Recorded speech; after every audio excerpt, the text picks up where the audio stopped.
우리는 믿음이라는 얘기를 참 많이 합니다. 믿음을 생각할 때 우리가 어떻게 생각을 합니까? 일단 예수 믿는 사람들에게 믿음은 기본적으로 있는 것이고, 일단 믿음을 전제하고 들어가는 거지요. 그리고 그 위에 헌신, 봉사, 예배 이런 등등을 필요로 한다라고 하는 식으로 믿음의 문제를 그냥 건너뛰려고 합니다. 믿음은 당연히 있는 거, 이렇게 전제하고 믿음은 아예 우리가 관심에 두지 않습니다. 그러나 믿음이라고 하는 것은 무슨 담보물처럼 내가 한번 가지면 영구불변하게, 고정불변하게 있는 게 아니라고 하는 겁니다. 연인 사이의 사랑 혹은 인간관계 수시로 점검하고 늘 새롭게 하고 또 조정을 해야 되는 거죠. 믿음도 그와 같다는 것입니다. 그래서 주님은 인자가 올 때 믿음을 보겠느냐 이렇게 말씀하셨습니다. 오래 믿었다고 해서 믿음이 다 좋은 거 아닙니다. 그렇다면 믿음이 제일 좋은 사람은 누굴까요? 모태신앙이니 믿음이 제일 좋겠죠. 그러나 현실은 그렇지 않을 때가 많더라는 겁니다. 중요한 직분을 맡았다고 해서 믿음이 자동적으로 좋으냐? 그렇지 않습니다. 중요한 직분은 중요한 일에 부름받았다 하는 그런 뜻으로 그만큼 믿음이 커야 되지만, 큰 직분을 맡고도 오히려 믿음은 거꾸로 흔들거리는 그런 사람들도 없지 않더라고 하는 것입니다. 그래서 성경은 너희는 믿음 안에 있는가? 너희 자신을 시험하고 너희 자신을 확증하라, 이렇게 우리에게 권면합니다. 이 아침 나는 과연 믿음 안에 있는가? 그리고 내가 믿음을 가졌다고 하는데 내 믿음은 도대체 어떤 믿음인가 하는 것을 한번 시험하고 오늘 이 말씀을 통해서 확정해 보아야 할 것입니다. 오늘 본문 예수님께서 제자들과 함께 배를 타고 갈릴리 바다를 건너가시는 장면입니다. 오늘 이 본문에 세 가지의 상황이 등장합니다. 첫 번째는 광풍이 몰아쳐서 배에 물이 가득하게 차오르는 위기 상황.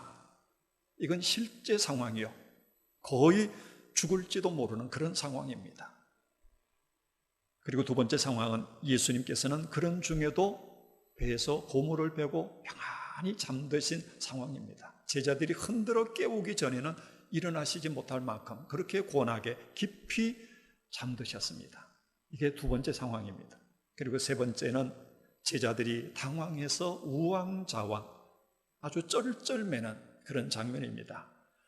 이 사건을 기록하고 있는 복음서가 마태, 마가, 누가 복음인데, 이 마태, 마가, 누가는 동일하게 이 상황에서 제자들의 반응을 우리가 죽겠나이다, 주님 우리가 죽게 되었습니다 라고 주님 앞에 하소연하는 걸로 기록합니다. 이걸 보면 제자들이 이 상황 속에서 아주 절망하면서 쩔쩔매고 있는 그런 상황입니다. 무섭게 부는 바람, 몰아치는 풍랑, 그리고 세상 모르게 주무시는 예수님, 그 가운데서 죽을까봐 두려워서 벌벌 떠는 제자들, 이게 오늘 본문에 나오는 세 가지의 상황입니다. 이윽고 예수님께서 일어나셔서 바람과 물결을 꾸짖으시니 풍랑이 그치고 잔잔하여졌습니다. 두려워 떠는 제자들의 모습과 그 풍랑 가운데서도 평안히 주무시는 예수님의 고요한 모습, 이게 얼마나 대조적입니까? 그런 제자들에게 주님께서는 말씀합니다. 너희 믿음이 어디 있느냐? 라고 물으십니다. 오늘의 본문은 광풍이 몰아치는 상황에서도 주무시는 예수님의 고요함을 믿음으로, 그 상황 속에서 우왕좌왕하는 제자들의 모습을 믿음 없음으로 이렇게 단정하고 있다고 하는 것입니다. 제자들에게는 풍랑이 문제였습니다. 이건 바로 저들에게 죽고 사는 문제였던 거죠. 그러나 예수님에게는 풍랑은 전혀 문제가 아니었습니다. 제자들의 믿음 없음이 문제였더라고 하는 것입니다. 그래서 예수님은 그들에게 너희 믿음이 어디 있느냐? 라고 물으십니다. 오늘 예수님을 믿는 우리에게도 인생의 풍랑이 일어날 수 있습니다. 갈릴리 바다의 풍랑은 예고 없이 일어납니다. 이것처럼 내 인생에 불어닥치는 인생의 풍랑, 이건 사전 예고가 없습니다. 직장에 어려움이 있을 수 있고 자녀들의 문제로 인해서 고통을 겪을 수 있고 혹은 질병으로, 죽음을 생각해야만 되는 그런 일들이 우리 안에 일어나기도 합니다.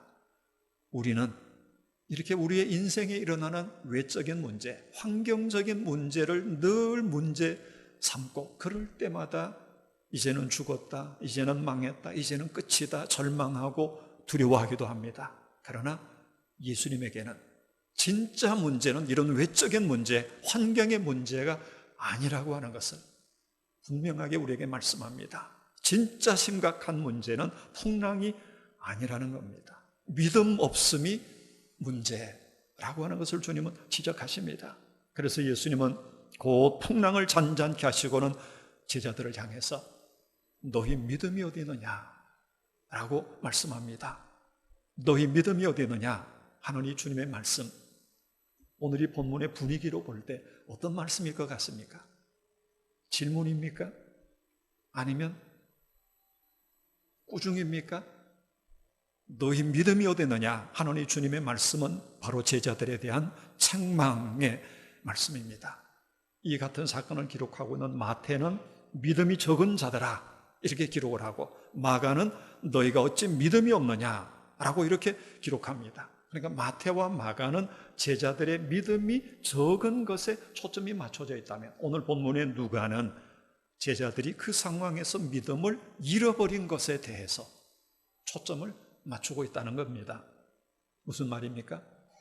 제자들은 평상시에는 믿음이 있었다는 얘기입니다. 예수님을 따라다닐 때나 주님의 말씀을 듣는 현장에서나 귀신이 쫓겨나가고 병든 자가 고침을 받고 죽은 자가 살아나는 그 기적의 현장에서는 믿음이 있었더라는 겁니다.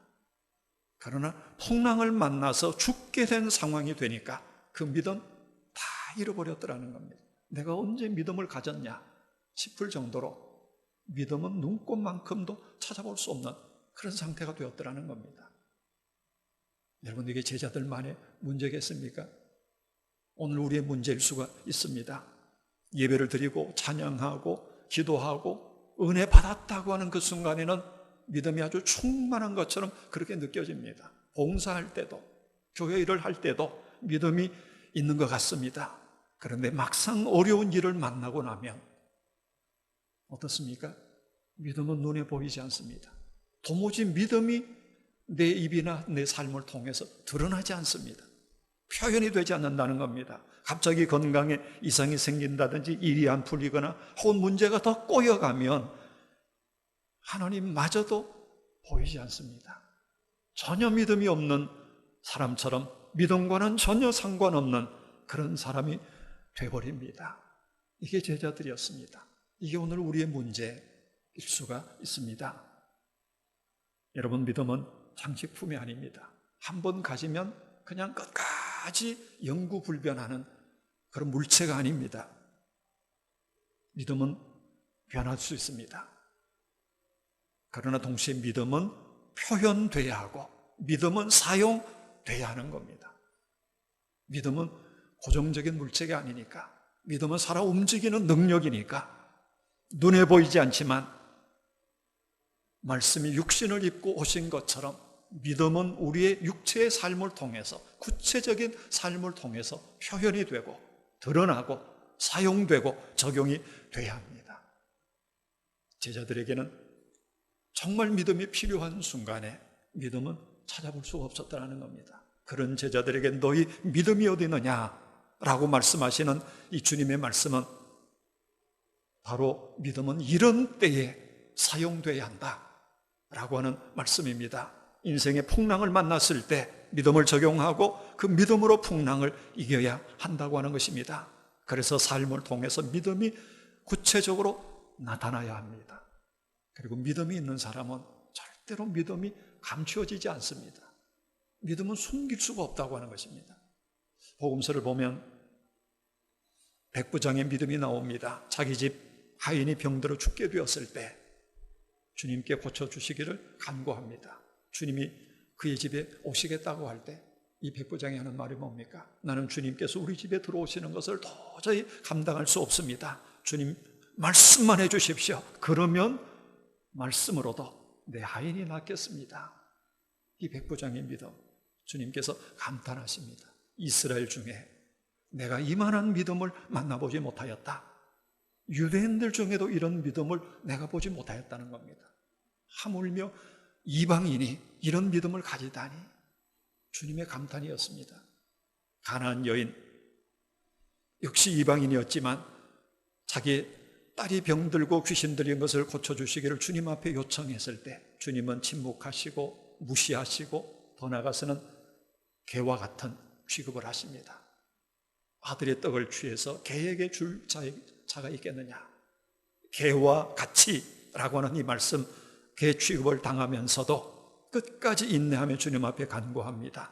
그럴 때 주님은 여자여 내 믿음이 크도다 라고 축복하시면서 그의 기도를 응답합니다. 이들 모두 이방인이었지만 결정적인 순간에 그들은 믿음을 사용했다고 하는 것입니다. 인생의 풍랑을 만났을 때 그들은 주님을 붙드는 믿음으로 주님을 붙들었더라고 하는 것입니다. 믿음의 관점에서 문제를 보고 그 문제를 믿음으로 대합니다. 그래서 믿음의 역사를 그들은 동일하게 경험합니다. 그런데 오늘 본문에 나오는 제자들은 주님께서 지금 여기에 함께 계신다, 주님이 계심에도 불구하고 주님이 오늘 나와 함께 계신다고 하는 이 의식을 잃어버린 겁니다. 예수님, 하나님의 아들 메시아, 그분이 바로 바람과 풍랑도 다스리는 분임을 그들은 알지 못했습니다. 그분이 여기에 계시는 것을 그들은 까맣게 잊어버리고 있었던 겁니다. 그래서 너희의 믿음이 어디 있느냐 라는 주님의 책망을 그들이 받게 됩니다. 너희 믿음이 어디 있느냐 라는 이 주님의 말씀은, 주님은 모든 문제를 믿음 문제로 돌리신다는 겁니다. 이게 풍랑의 문제든지 파도의 문제든지 생사의 문제든지 간에 이 모든 문제를 주님은 믿음 문제로 귀결시킵니다. 믿음이 적다, 믿음이 없다, 믿음이 잃어버렸다, 믿음을 잃어버렸다 하는 이 말씀입니다. 하나님께서 계심을 믿어야 하고, 하나님께서 내 삶을 주관하고 계시다고 하는 것을 믿어야 하고, 하나님께서 나와 함께 계시고 그분이 내 모든 삶의 구체적인 사건과 현장 가운데 함께 계심을 믿어야 한다는 것입니다. 그럴 때 모든 문제를 내 경험이나 내 지식을 중심으로 생각하고 판단하는 것이 아니라 믿음의 관점에서 이해하고, 믿음의 관점에서 판단하고, 믿음의 관점에서 생각하고 살아갈 수가 있게 된다는 겁니다. 이게 바로 살아있는 믿음입니다. 여러분, 우리가 주님과 함께 걸어가지만 그런 우리의 삶에도 어려움이 있을 수 있습니다. 환난을 만나기도 합니다. 그러나 우리가 세상 사람들과 달라야 하는 것이 있다면 하나님 없는 사람들처럼 그런 환난을 만날 때 당황하고 죽겠다고 아우성치고 그리고 쩔쩔매고 두려워하는, 그래서 하나님을 원망하는 것은 옳지 않다고 하는 것입니다. 기도하면서 주님께서 어떻게 이루어 나가실지 믿음으로 기다려야죠. 바람과 바다도 땅도 그리고 이 땅의 모든 것을 다스리시는 주님께서 우리와 함께 계시기 때문입니다. 그 주님은 우리가 당하는 여러 가지 환난의 문제, 어려운 상황 속에서 반드시 무언가를 행하실 것입니다. 어떻게 행하시죠? 사도 바울의 고백을 우리가 잘 압니다. 하나님을 사랑하는 자, 곧 그의 뜻대로 부르심을 입은 자들에게는 모든 것이 합력하여 선을 이루어 가신다. 가장 좋은 것을 만들어 가신다. 이게 우리의 믿음의 고백입니다. 바로 이럴 때까지 하나님의 합력해서 가장 좋은 것을 이루시는 그 역사가 나타날 때까지 기다리라고 하는 것입니다. 이게 바로 믿음이라 하는 그 말입니다. 여러분, 분명히 기억하십시다. 내 인생의 풍랑을 잔잔케 하시는 분, 그분은 오직 우리 예수님 밖에는 없습니다. 그 예수님의 명령 앞에 그 거친 바람과 물결이 그치고 바다가 아주 잔잔해지게 됩니다. 그 장면을 본 제자들의 반응이 오늘 본문 25절 하반부에 나타납니다. 그들이 두려워하고 놀랍게 여겨 서로 말하되 그가 누구이기에 바람과 물을 명하며 순종하는가 하더라. 조금 전까지는 제자들이 광풍 때문에 두려워하고 죽을까봐 쩔쩔 매고 기겁했지만 이제는 주님의 그 위험 앞에, 바람과 물결까지도 잔잔하게 만드시는 주님의 그 권세 앞에 제자들이 두려워하고 기이하게 여겼습니다. 바다가 한순간에 고요해졌을 때 거룩한 두려움이 제자들을 사로잡은 것입니다. 그래서 전능자의 임재 앞에 그들이 떨고 있습니다. 그가 누구이기에 바람과 물을 명하며 순종하는가? 오늘 이 본문에서 누가는 질문만 던지고 대답은 생략하고 있습니다. 아니, 대답할 이유가 없기 때문입니다. 성경을 아는 사람이라면 이건 하나님만이 할 수 있는 일이라고 하는 것을 누구나 알기 때문에 여기에 대해서 누가는 대답하지 않고 있는 거지요. 그가 누구에게 바람과 물을 명하며 순종하는가? 이 생략된 질문 앞에 이제는 우리 각자가 서야 합니다. 그리고 그 생략된 대답을 우리 자신의 입으로 해야 합니다. 그가 누구이기에 바람과 물을 명하며 순종하는가? 그분이 누굽니까? 바람과 물을 명해서 그것을 잔잔하게 만드시는, 그 순종하게 만드시는 그 예수님, 그분이 누구시라고 생각하십니까? 그는 바로 전능자이십니다. 그 예수님은 자연의 주인이십니다. 그는 세상의 어떤 세력도 굴복시킬 수 있는 하나님이십니다. 광풍 같은 위기가 내 인생의 항로에 닥쳐도 우리는 그분이 누구인가를 기억해야 합니다. 나를 엄습하는 어려움이 아무리 크다고 할지라도 나를 보호하시고 지켜주시는 그분의 능력은 그것보다 훨씬 더 크다고 하는 것을 기억해야 합니다. 모든 사단의 세력을 말씀 한마디로 굴복시키시는 전능하신 하나님, 그분이 바로 우리의 구주이십니다. 그 예수님은 육체를 가지셨기에 오늘 이 본문에 나오는 것처럼 피곤하고 때로는 곤히 잠에 드셨습니다. 그러나 동시에 그분은 전능하신 하나님이십니다. 그날 밤 갈릴리 바다에 항로를 명하신 분이 바로 예수님이었습니다. 호수 건너편으로 가자 제자들에게 말씀하셨던 분이 바로 예수님이십니다. 주님은 그 호수를 건너기 전에 어떤 일이 일어날지를 이미 다 알고 계셨습니다. 그리고 그 사건을 통해서 당신이 누구인가를 계시하기를 작정하셨습니다.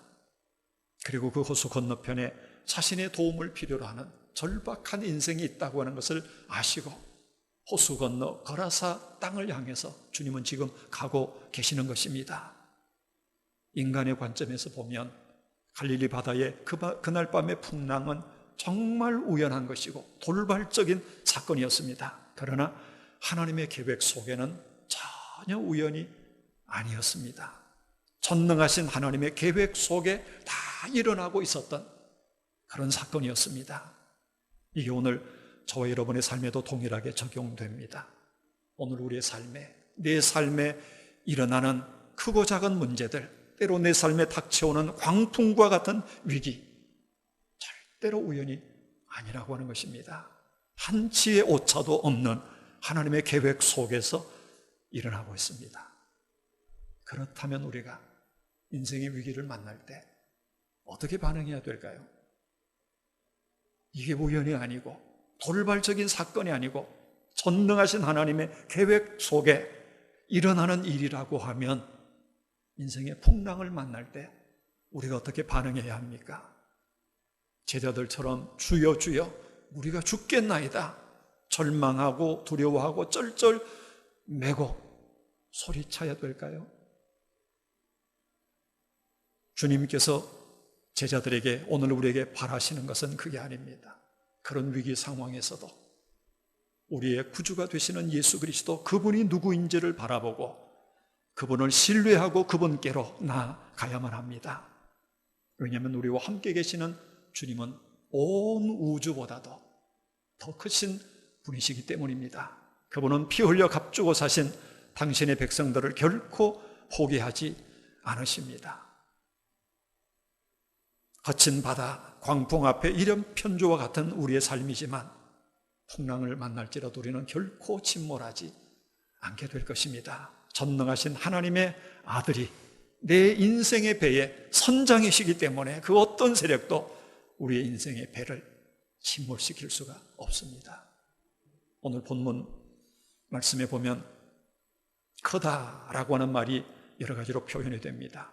헬라어 원문으로는 메가스, 메가톤이라고 하는 그런 말입니다. 아주 크다라고 하는 그런 뜻인데, 이런 메가스, 메가톤이라고 하는 단어가 3번이나 반복이 됩니다. 먼저는 큰 풍랑. 얼마나 큰 풍랑이냐? 메가톤급의 풍랑이 불어닥쳤다고 하는 것입니다. 그리고 그 풍랑이 주님께서 일어나셔서 꾸짖을 때 그 바람과 물결이 잔잔해졌습니다. 그런데 보통으로 잔잔해진 것이 아니라 아주 잔잔해졌습니다.